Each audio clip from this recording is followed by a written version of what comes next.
तापमान वाढ रोखली गेली नाही तर काय घडेल याची पूर्वसूचना अनेक वर्षांपासून दिली जात आहे.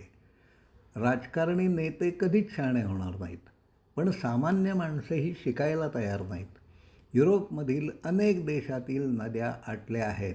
त्याचा परिणाम वाहतुकीवर, उद्योगांवर झाला आहेच, पण पाण्याअभावी विद्युत निर्मिती केंद्रांचे उत्पादन बंद होणार आहे.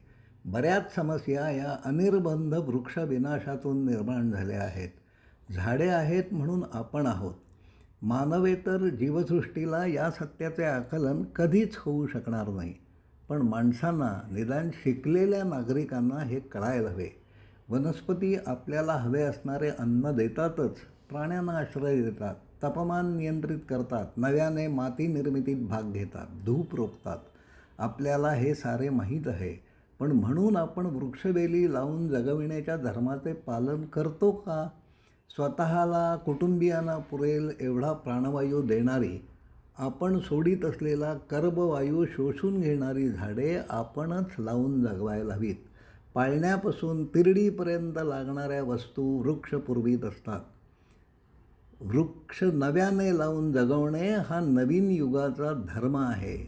याचे पालन सारी माणसे कधीच करणार नाहीत, पण समंजस माणसांनी वृक्ष लावणे, जगविणे, जपण्याचा धर्म पाळायला हवा. मानवजातीचा शेवटाकडील प्रवासाचा वेग वाढू लागला आहे. याचा फटका अखिल मानवजातीला बसणार आहे. सारी माणसे कधीच शहाणी होणार नाहीत, पण वेगाने बदलणाऱ्या परिस्थितीत काही करणे आपल्याला शक्य आहे का?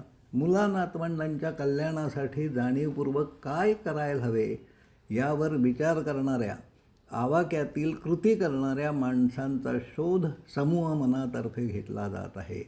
या संदर्भात अधिक माहिती हवी असेल तर संपर्क साधावा ही विनंती आहे. धन्यवाद.